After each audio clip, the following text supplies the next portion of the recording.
It's especially a bad idea for the dominant power in the international order to be unpredictable, right? Because it means we're not playing by the rules we are expecting everybody else to play by.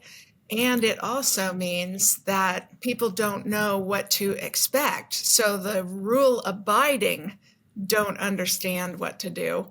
And the rule violators aren't quite sure when we're going to enforce the rules and when we're not.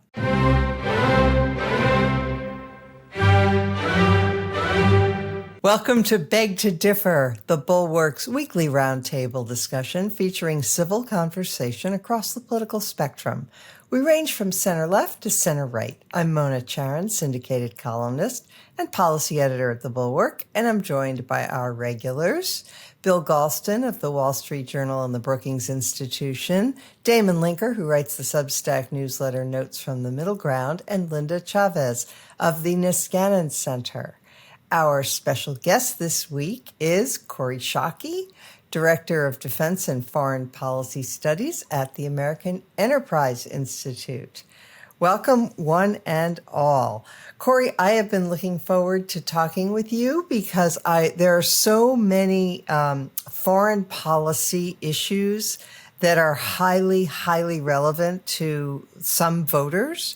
And so in light of the debate between Trump and Harris, and in light of everything, really, I'd like you to first just begin to discuss this question of, well, yeah, Trump may be a little crazy, but that's good. It's good that he comes across as crazy because it keeps our adversaries unsure, on the back foot, and therefore it plays to his advantage. Can you address that? Because you hear it a lot. Yeah, I think it's one of those theories, right? Like the crazy decision maker that works in theory, but is a terrible policy in practice. And because your allies can't figure out how to roll in support of your policy, so it reduces positive enforcement, and your adversaries don't know where your red lines are and don't know what is permissible and impermissible.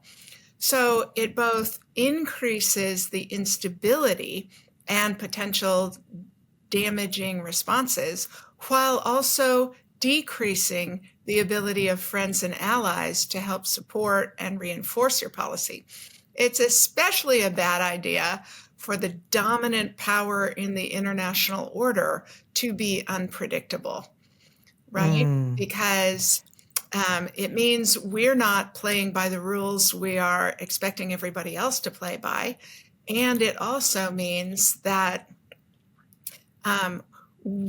people don't know what to expect. So the rule abiding don't understand what to do. And the rule violators aren't quite sure when we're going to enforce the rules and when we're not. So it's a bad policy, the madman theory of decision making. Mm-hmm. You know, I'm old enough to remember that Richard Nixon used to refer to this as part of his, or maybe Kissinger wrote about it later, I don't remember now, but you know, that this was his sort of strategy of let them think I'm a little bit of a madman. It'll keep them off balance. But the difference there was that Nixon wasn't a madman, whereas Trump, honestly, I mean, you're not sure how much of it is an act and how much of it is just genuine crazy, right? Okay, let's move on to something that the whole world wants to know since that debate, and we haven't gotten an answer. Who is Abdul?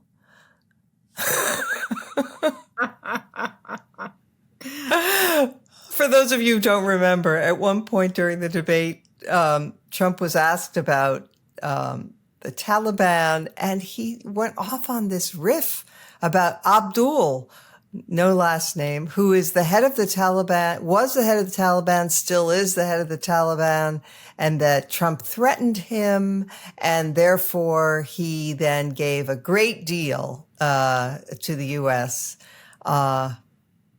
Any comment on that? Yes. First of all, what to take away from that is that Donald Trump is personally responsible for not just negotiating with America's enemies. Remember, he had wanted to invite them to Camp David on the anniversary of September 11th. Such an affront.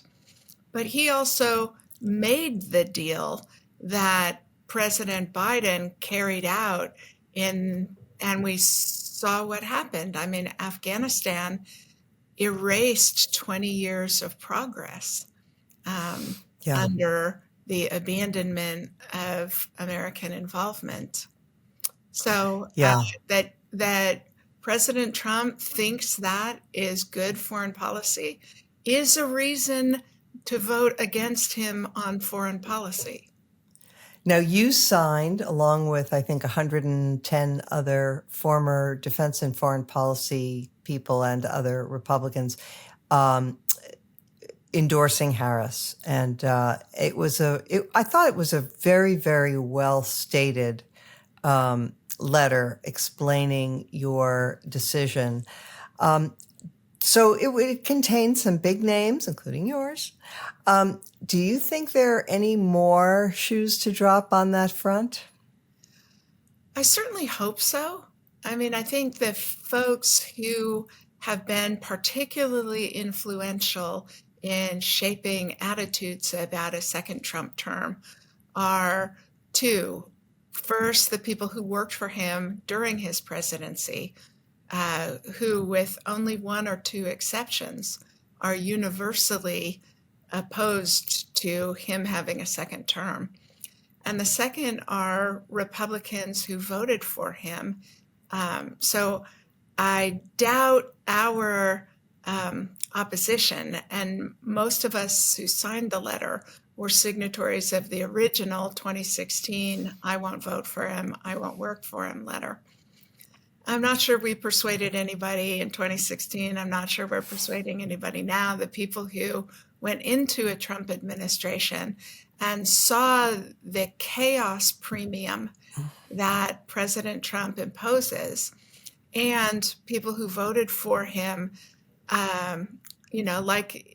the ads that are being run by the Republican Accountability Project and other organizations, people who were open to supporting President Trump in 2016 and then saw what policies and comportment President Trump's term brought to the country and vote against him now, I think are actually much more influential voices. Okay, I'm going to open it up to the panel. If anybody has particular matters they want to discuss with Kori, but if you don't, I would also just like to throw out there the thing that became crystal clear. It already was clear for those who are paying close attention, but for people who may not have been zoned in on foreign policy. In that debate, I thought she delivered a quite, forthright, bold declaration of solidarity with NATO, commitment to Ukraine, and she did it in the terms that we are familiar with as Americans, that first of all, it's the right thing to do, and also it's the safest thing to do, that we are safer with alliances than always trying to act on our own. And so I do puzzle about the people who are still hanging out there and stroking their chins and saying, on the one hand, you've got Trump, who, if you flatter him enough and, or line his pockets, will do whatever you want, the U.S. be damned, and who has no concept of the U.S. as a world leader, except one of resentment, right? It's always, they've been taking us for a ride, et cetera. So anyway, if anybody has any comments on that or anything else. Yes, Bill Galston. Well, first of all, I would guess that this famous Abdul is probably Abdul Ghani Baradar, who was one of the lead negotiators for the Taliban and has had various senior positions, and I believe has a position in the current government. But here's a question. Here's a question for Kori. Were you as amazed as I was that during the entire debate, if memory serves, other than in the economic context, the question of China never arose as a topic of discussion? And so if you had been the moderator, for that debate, what one or two questions would you have posed, to the candidates, going to the heart of the China problem? Oh, I love that question, my friend. I love that challenge.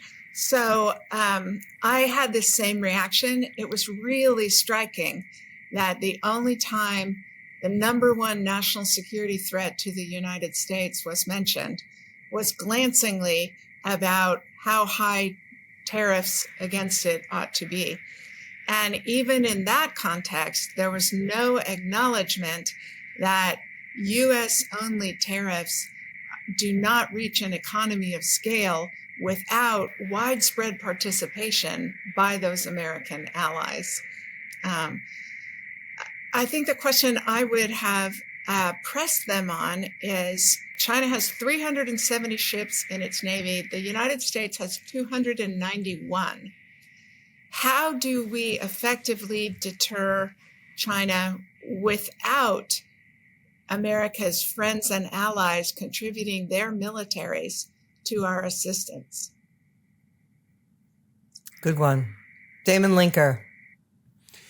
Yeah, there's so much I could jump in on. I guess I would add I think Kori's very good initial response to the conversation about how irresponsible it is to have an elected president say that he will be a good commander-in-chief by being so crazy that people are afraid to act against us. I would add to that there is actually a more serious and deeper problem facing the United States that I bring up occasionally on here, which is that even aside from Trump's personal craziness when he's president, which we saw for 4 years and could be worse now if he wins again, there is this very serious problem that Americans are divided on foreign policy, and this has now shown up in the outcomes of our elections for 2 decades. We had Bush, who I was pretty critical of for how he handled the war on terror in several ways. But that was then responded to by Barack Obama becoming president and making a fairly large public statement of a break from Bush, that he would extend an open hand to the Arab Muslim world, and made very clear that he not only thought the Iraq war was a mistake, but that he wanted to get out of Iraq as quickly as possible. He then had to kind of waffle and ended up having to go back when the Islamic State came in behind the absence of American troops. And then, but in the end, Obama, I think, governed largely as someone continuous with the post-war liberal international order. Then Trump, of course, comes in and kind of breaks with that understanding of that order and fights with our allies for 4 years and makes clear he doesn't believe in that. Then Biden comes in and he kind of reverts to classic liberal international order foreign policy, reaffirms our ties to our allies and everything he's done in defending Ukraine and so forth. And now there's the possibility that Trump could win again, even aside from the content of how Trump governs as a madman. The fact that our allies are watching the United States go through these cycles of overturning our position in the world, this is very different than the way the United States behaved between 1945 and roughly the middle of the Bush administration, such that it didn't matter really in the end whether a Republican or a Democrat won, because there was an understanding in the world that both parties were behind a position of American global leadership and using our power to stand for certain principles that applied to everyone. And the fact that we now find ourselves in the situation, and the world does, of not knowing for more than 4 years at a time where the hell America stands, is going to have very dire consequences on world order, regardless of even, if Trump only barely loses. I'll be, celebrating as much as anyone the day after Harris's victory. But it will be a narrow loss probably, and there will be, if not Trump running again at 82 years old, in 4 more years, someone like Vance or someone else. Because the last thing I'll say is that when you look at the polls, most Americans don't really list foreign policy as very high in their priorities of issues, but the exception is MAGA voters. For them, foreign policy is very important because they have swallowed hook, line, and sinker the Trump, Vance line that you hear from a lot of people, which is that, we're on the verge of nuclear war with Russia, and this is World War II in the offing, and this is insane, and forever wars, and we must withdraw, and so forth. World War III. Yeah, and so the end result is pretty scary, almost no matter what happens, though, of course, some things are always scarier than others, but it's not a great situation. Yeah. Could I jump in here, Mona? Yes, please and sort of pick up on something Damon said, but also want to get Kori's opinion on it. You were asking, Mona, about who is it who could be out there sort of weighing, in terms of foreign policy and U.S. standing in the world, who's going to be better, Kamala Harris or Donald Trump. I will tell you that, I was sort of shaken this week when a very close friend and somebody whose name I think everybody in the program would recognize weighed in on a column that was in the Wall Street Journal this week. It was called U.S. Shrugs as World War III Approaches. And Walter Russell Mead was the author on it. And one of the things he was talking about is a report by the Commission on the National Defense Strategy, which is a panel of 8 experts named by senior Republicans and Democrats on the House and Senate Armed Services Committee. And it was pretty scathing. And it talked about the increasing likelihood of the United States falling short if there was a major confrontation. And there was also reference in the piece to an article that Shay Katani had written in the Wall Street Journal earlier, talking about Kamala Harris's comments during the Democratic convention when she talked about wanting to have a lethal force. And Katani's point was that sounded strong, but what it really was saying it was picking up on this idea that the biggest part of the defense budget is personnel costs. And what we need in the United States is a smaller fighting force, but one that is technologically more advanced. So all of that gives me some pause. I do think we live in a very dangerous world, and I would like Kori to sort of weigh in on the Walter Russell Mead thesis and what the Committee on the Defense Strategy had to say. Yeah, so I very much appreciate that reference. We've now had 3 major statements of the strategic insolvency of the U.S. The first was the Strategic Posture Commission, which was also bipartisan and also came to the unanimous conclusion that major war among major powers is increasingly likely, and the United States is unprepared to fight and win such a war. The exact same conclusion was the Committee on the National Defense Strategy, Linda, that you just mentioned. Again, bipartisan, again, unanimous in that conclusion.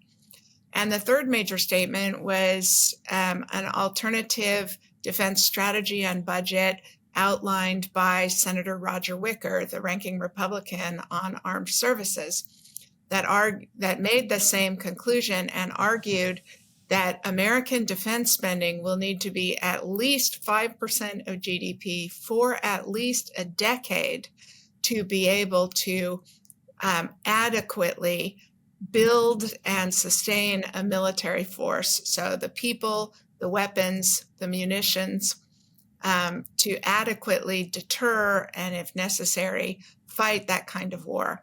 We will be lucky if our adversaries give us that much time. So it is a serious problem.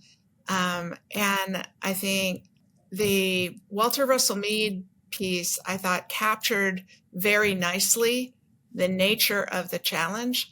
And we're going to have extended conversations with the American public before they realize it, realize the severity of the situation we are in. And we also need to provide better solutions than people like J.D. Vance are providing, which is abandon our friends, pull up the drawbridges, let everybody else take care of themselves, and the United States shouldn't worry about the problem. It worked really well in the 1930s. Bill Galston, did you have a short point? Because I want to move on. Yeah. My short point is keep that 5% figure in mind. Right now, we're spending 3.1% of our GDP on defense. And according to the CBO, unless we change course, that's going to continue to decline over the next decade. We are, an extra 2% of GDP in today's numbers would be more than an extra $500 billion per year over the next decade. That's $5 trillion. So we really need to get serious about all of this. And unfortunately, there has been dead silence on this very serious issue during this campaign. One of many dead silences. So you've got, it's hard to imagine, I'm sorry to say this, even though I plan to vote for Democrat, but it's hard to see the Democratic Party coming out forcefully for 5% of GDP on defense. And it's impossible to imagine the MAGA Republicans doing so. So we have our work cut out for us. All right, let us hear a word now from HelloFresh. HelloFresh gives you farm-fresh, pre-portioned ingredients and seasonal recipes delivered right to your doorstep. You can skip trips to the grocery store and count on HelloFresh to make home cooking easy, fun, and affordable. That's why it's America's #1 meal kit. Everything arrives at your door, fresh, carefully refrigerated so that it doesn't spoil. There are always new flavors to explore with an ever-changing menu of 50 recipes. And you pick your meals and your delivery date. Plus, you can change it. You don't have to do the same day every week. You can choose from a variety of menu options to suit all of your needs and tastes, from fit and wholesome to quick and easy, or vegetarian or family friendly.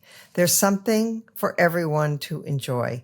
And I have to say, the food is really good. I was pleasantly surprised when I tried it. I found the planners, the menu planners who had done this did a really good job. And one of them I made again with my own ingredients after I had run out. So they really do a great job. And for our listeners, you can get a free breakfast for life if you go to HelloFresh.com/free beg to differ. One free breakfast item per box while subscription is active. That's free breakfast for life just by going to HelloFresh.com/free beg to differ. And we thank them for sponsoring this podcast. All right. There was an extraordinary event over in Lebanon, and with these pagers that Hezbollah fighters were carrying, detonating all at once, and then the following day, walkie-talkies doing likewise. So before we get into this, though, let me just set the stage a little bit, because the reporting that I have seen just misses the big picture completely. They say, well, Israel has done this. And then they say, I wonder if this is going to, widen the war and this is an aggressive act and so on. And it's important to keep in mind that after October 7th, Hezbollah, which is in the north, it's in Lebanon, the northern border of Israel. Not only was Israel attacked from the south, from Hamas, but it was also attacked from the north after October 7th. Hezbollah has been firing missiles nonstop into the northern part of Israel to the point where 60,000 Israelis have been displaced from their homes. And since then, almost a year, have not been able to return home because the missiles keep falling. And Israel retaliates and tries various things. They have not stopped firing their missiles at the northern part of Israel. Okay, so that is the context. And then Israel did this action. So first, Kori, my question to you is, are the people who are saying, gosh, I don't know what this accomplishes, it's, of course, it's technologically impressive, but probably doesn't do any good. What do you make of that analysis? I think it ignores the fact that Israel just took about 40 of Hezbollah's major commanders out of the war. And they did it in a way more precise than would have been possible by other means.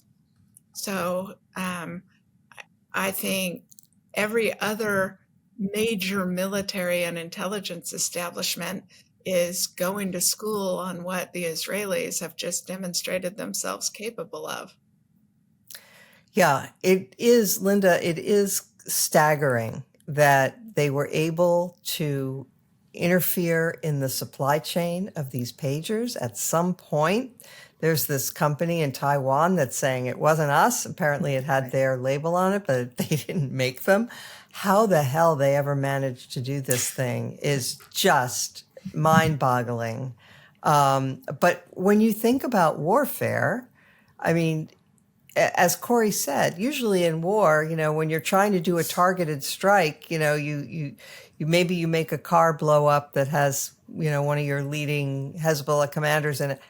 This is about as targeted as you can imagine when you're dealing with people who are inside of a civilian area all over Lebanon, et cetera. I don't know. I just think it's just a remarkable display of expertise and cleverness on the part of Israel. Absolutely. And what it really says to Hezbollah is that we will find you, we will track you down, we will get you no matter where you are. And I think that's a message that, we can't underemphasize how deeply this has to affect the Hezbollah leadership structure. I mean, you are talking about not just the individuals who've already been taken out, but did it 2 days in a row. Who knows? It may go on more. It wasn't clear whether the second day, I think it was walkie-talkies they had infiltrated. It wasn't just pagers. So, you're an operative in this terrorist organization out in the field, and what are you going to use to communicate with others, with your leadership structure? I mean, there was a rather amusing picture, I think it was on X, on Twitter, showing a masked man with a bunch of pigeons. And, the assumption was, well, they're going to have to resort to carrier pigeons, I guess, if they were still around.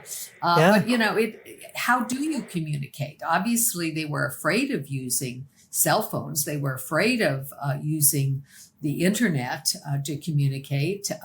They've had lots of different ways, including using chat rooms in gaming sites to communicate with each other. But this, I think, was really impressive. And, there were apparently, I don't know if it was 2 or 4. I mean, I hear different numbers. There were some bystanders, including maybe some children. Of course. And that's very sad. It is. But, this is war. It is war. People get hurt. Yeah. Yes. So Damon, Hezbollah has fired an estimated 7,500 rockets at northern Israel over the last 10 months. Um, and, uh, and, but this action, so, for those of us who follow this and wonder, what the hell is Israel going to do in response to this? I mean, they don't want to go to war with Lebanon. And also Hezbollah has hundreds of thousands of missiles there. So it's a very dicey situation. But it seems to me that this operation has done something really important in terms of demoralizing your enemy, right? Because now Hezbollah has got to wonder, what if we do order a missile strike? Have the missiles, communication systems been infiltrated? How far does this go? Who knows? I mean, it does truly introduce an element of confusion and fear I would think, in Hezbollah. Yeah, one would think. I mean, I don't know. I don't have any special intelligence connection to what's going on. What's Hezbollah telling you, Damon? Yeah, well, my sources are a bit thin on the ground these days in southern Lebanon. I mean, I do have some friends in Beirut. However, it was a really impressive act. I mean, I have to say, as a supporter of Israel and someone who's been very upset since October 7th about precisely the northern border, in addition to Gaza, because the fact is Israel's a very small place, and if you take the kind of kibbutz area down near the border with Gaza that took the brunt of the invasion on October 7th, which has largely remained evacuated, and then the evacuated area, the 60,000 people on the northern border, the effective size of Israel has significantly shrunken. I mean, if there had been a literal invasion of an army and held territory in a war, it would have as well. But in a terrorist war, this has pretty much the same effect. And that's not an acceptable military situation. It's also not an effective propagandistic situation that the terrorists can say, look, like we're making Israel smaller. See, we're winning. Mm-hmm. That's the kind of propaganda war that terrorist organizations use as one of their main tactics in molding public opinion to their cause. So anything that can make one of the organizations fighting these wars against Israel, throw them back on their heels and not know what's going on, it's an impressive display. So I'm pleased. Now I would throw in a couple of just questions for people to think about that have been on my mind since the news broke about this. One is, what does this signal about the future of warfare? I very much also like the Walter Russell Mead piece in the Wall Street Journal and think the underlying Rand report that he was writing about is definitely worth reading. It's about 130 pages and it's got a lot of meat in it, but it's worth the time. It's very serious and important. But, the idea of like we're heading toward World War III, I wonder if there were, God forbid, such a thing. Do we even have a sense of what this is going to look like? We now have a government has shown it has the capacity to infiltrate the supply chain for electronic devices and plant explosives in them. We know from the Ukraine war the unbelievable leaps in drone technology that has resulted from this conflict. We always assume World War III is going to be this massive exchange of intercontinental ballistic missiles and to millions upon millions of people will die in a flash and it'll be over in about an afternoon because nobody left. Like that's the 1980s war games, the day after scenario from the 80s that I grew up with. And so it molds my thinking. But the idea, I mean, if you put together this Israeli operation with what we've seen with drone technology advances, it's almost unthinkable. Like imagine, some kind of cyber attack that eliminates cell phone, internet, and power in Washington and New York, followed by a swarm of drones that come in and blow up major infrastructure, and we can't even communicate about what's going on. It's a really horrifying scenario, and I think that the reality is, usually history doesn't repeat itself, but it rhymes.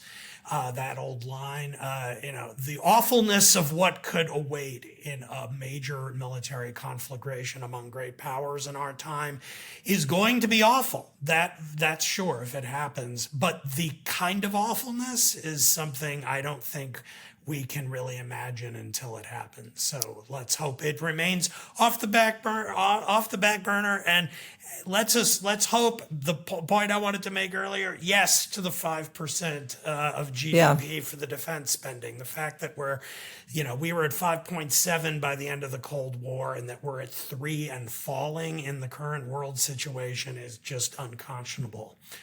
Really dangerous. I don't know if it was Sun Tzu or John McCain, but somebody said, if you want peace, prepare for war. George and that's been a truism about... Did George Washington say that? Maybe. Anyway, it remains true. So, Bill, do you have any other really encouraging thoughts like Damon did about the nature of World War III? Yeah, I'm going to spare you my thoughts about the nature of World War III. I just want to say, since we have time constraints here, very quickly, there is a big gap between the discussion we've just had in the past 15 minutes or so and the tenor of the coverage in the Israeli press, where a great argument has broken out about the relationship between this tactical technological marvel on the one hand and long-term strategy for Lebanon, and Israeli defense in general. And a lot of people with an enormous amount of military and intelligence, experience in Israel are making the case that this act was disconnected from a larger strategy that it could have served, and that and that as a one-off, once the demonstration effect has worn off and Hezbollah figures out countermeasures, as a one-off, it's unlikely to change the strategic equation to any significant degree. Now, I don't have a dog in this hunt, but I do want to report, that the tone of celebration in the United States is not echoed by the tenor of the debate that's now raging in Israel. Yeah. Well, I think in Israel at the moment, the only thing that would bring about celebrations would be the return of hostages. Everything else is... This is, but it's more than a lack of celebration. Yeah. It is the kind of strategic debate that we very rarely have with this clarity in this country. Yeah. And very few Israelis have any confidence in Netanyahu's strategic thinking. So that's I'm sure a big part of that. Yeah. Okay. Before we turn to our next topic, let's hear from Miracle Made. So the seasons are changing. It's beginning to cool off in the evenings, but one way to assure that you are not sleeping too hot or too cold is Miracle Made bed sheets. These bed sheets are inspired by NASA and use silver-infused fabrics that are temperature regulating, so you can sleep at the perfect temperature all night long. They are self-cleaning because they are infused with silver. It prevents up to 99.7% of bacterial growth, and they are self-cooling. Again, that silver-infused fabric inspired by NASA is thermoregulating, designed to keep you comfortable. It is also soft. It is designed for your skin. Miracle Made sheets are luxuriously comfortable without the high price tag of other luxury brands and feel as nice, if not nicer, than sheets used by some 5-star hotels. So go to trymiracle.com/beg to differ. to try Miracle Made sheets today. And whether you're buying them for yourself or as a gift for a loved one, if you order today, you can save over 40%. And if you use our promo Beg to Differ at checkout, you'll get 3 free towels and save an extra 20%. Miracle Made is so confident in their product that's backed by a 30-day money-back guarantee.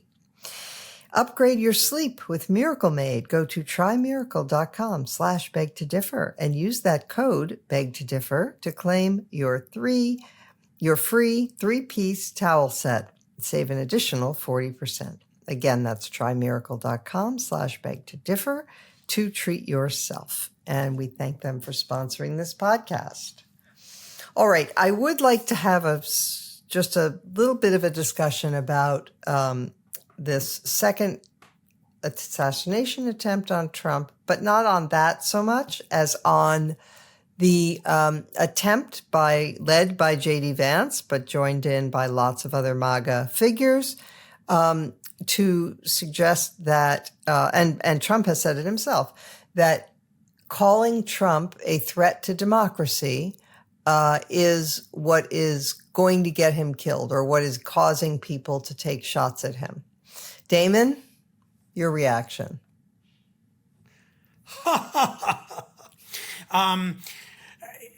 Of course they're going to say that because it's a campaign and they're the kind of people they are. They will pick up anything laying around on the floor and just throw it at the opposition in the hope that they hit something. It is, I think, a much better lodestar or magnetic north for moral and political orientation in life if you simply stick with the principle that the truth should matter. And the fact is that Trump is obviously a threat to democracy that we all saw with our own eyes on January 6th, if at no other time. And believe me, I think there were many other days during his first presidency and since where I've had that thought. But okay, those maybe are more debatable. On January 6th, there is no doubt of where he stood and what was happening in its relation to what he had been saying for weeks and what he said that morning at his rally in Washington on the street. And so simply pointing that out and pointing out that he is a threat to our democratic institutions is a statement of fact. And it doesn't mean that anyone who's saying that thinks that it's okay to shoot him. In fact, I mean, from my principled point of view as thinking he's a threat to democracy, there are few things that could be worse for American democracy than him being the victim of an assassination attempt that leaves him either severely disabled or dead. That would be the worst possible scenario for the future of our democracy, probably bar almost anything else. And so political violence is among the worst things that can happen to any polity. And none of us wish it, much as we wish that Trump loses, and by the largest possible margin in our next democratic election. So, and then I'll just briefly throw in, maybe someone will pick up from this, there's the little inconvenient fact that there's no real evidence that either shooter had any ideological motivation that aligns with those who are saying that Trump is a threat to democracy. The first person who shot at him in Butler, Pennsylvania, was a lunatic who was the equivalent of John Hinckley. There was no coherent ideological motive at all. And the second guy, I don't know, he shot at Trump because he really cares about what happens in Ukraine. That's a pretty bizarre thing to have happen, but it certainly isn't like someone, who listens to the Bulwark or the Dispatch or any of the other multitude of media outlets who are critical of Donald Trump did it for that reason. It's absurd. So J.D. Vance, go sit and spin. Yeah.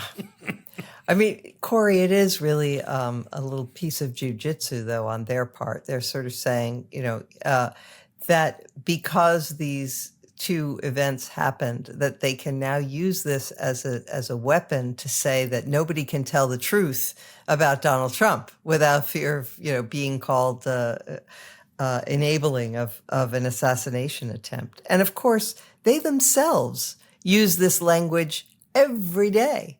Kamala is a communist and a fascist, and she's the threat to democracy, says Donald Trump, so they truly want it all ways.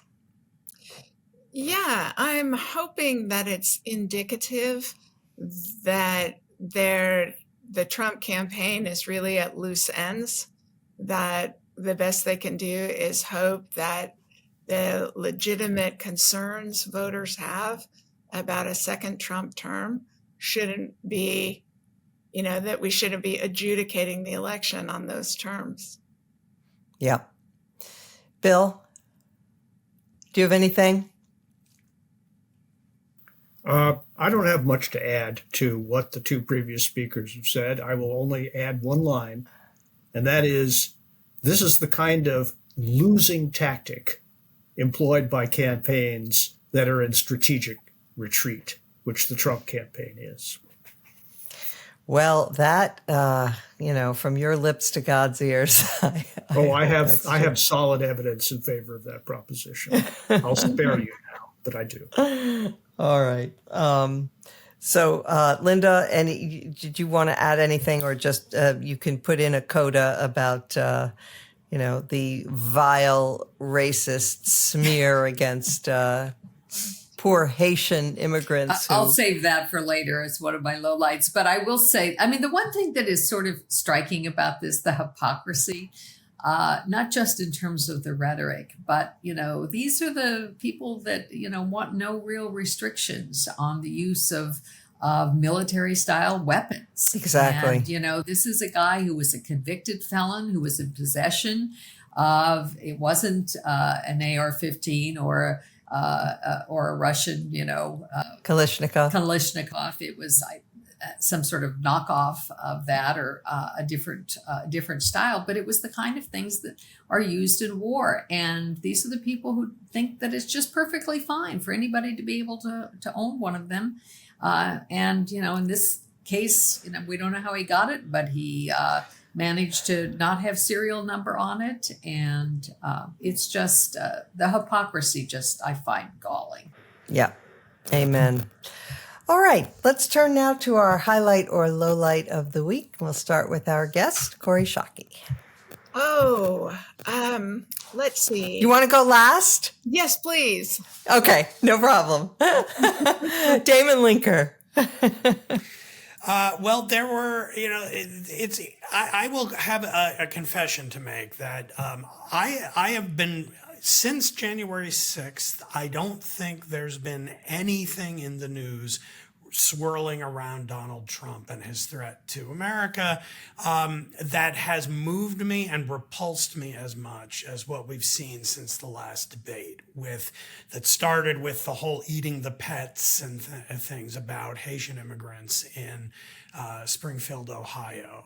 The way Trump threw it in there and blasted it out with a megaphone to 67 million people, and then has been reinforced repeatedly by Vance and Trump afterwards, I find utterly repulsive. And not just repulsive in a kind of in the present moment respect, but in terms of what I see the two of them doing to the Republican electorate. They are trying to transform the Republican electorate into a braying, angry mob that it really wants immigrant blood. And I really find it disgusting. But as an intellectual and a pundit and a journalist, I want to say that sometimes when things like that happen, you get really good writing by people trying to analyze it. And there's been a lot of that. So I've heard a rumor that Linda will be pointing to one such example with her highlight or lowlight. I want to point to another. And that is a piece that Matt Iglesias wrote this week for his slow, boring Substack, which I and others on the podcast frequently share. This is titled The Tired Dance of the Demagogue. It came out on September 17th. It's a really fantastic analysis that draws parallels between what Trump and Vance are doing here and the behavior of the very successful mayor of Vienna from 1897 to 1910 named Karl Lueger, who was a very successful mayor at the time, had a lot of accomplishments, but he was also someone willing and quite able to use virulent anti-Semitism in his politics, but mostly in an instrumental way to win votes and increase his own power. Matt makes that comparison with Luger and present circumstances, and then kind of follows through on the fact that Luger very much influenced Adolf Hitler, who was, you could say, not an instrumental anti-Semite, but a true believer. And we all know, of course, where that led. But this is not a kind of simple-minded Trump is Hitler kind of argument. It's a very sophisticated historical argument, and I really recommend it to people who are trying to get guidance through the moral thickets of the present.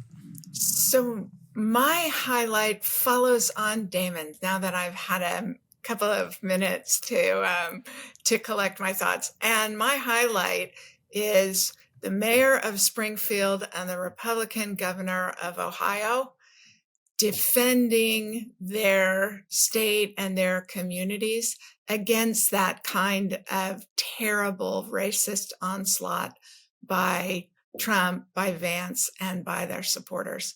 I think that makes me hopeful that we may eventually be able to drag the Republican Party back to decency. So we seem to be having a Springfield, Ohio theme going on here. I'm going to continue that theme with my highlight, which was one of the funniest but also serious pieces. And it was by one of my favorite writers, Kevin Williamson. And it's called The Exotic Cat Eaters of Springfield, Ohio, a pretty long story about a thing that didn't happen. And Kevin has got a wonderfully biting wit. And he starts off by, describing a bunch of desperately poor people coming into Ohio, don't speak English very well, don't understand the culture, their different shows in their dress, their speech, their manners, etc. And even though many of them profess to be Christians, they maintain superstitious folk magic traditions. And of course, you're reading this and thinking you're reading about Haiti, but no, he wants to let you know that it is not Haitians he's talking about. It's J.D. Vance's hillbilly ancestors who he's referring to. And it really, he went to Springfield and does some reporting here. And it's very sobering in addition to being witty in terms of the way in which people get caught up in this insanity, the way in which they buy into these, conspiracy theories. And the thing that makes me worry about all of this is we are still talking about it, but so is J.D. Vance, and so is Donald Trump, and so are his supporters. They clearly think this is helping them, and that makes me worry. Well, I guess that leaves me. I'm going to shift gears here, but I also have a highlight. We have had a vociferous but I would say unformed debate in this country in the past couple of years about free speech and its limits.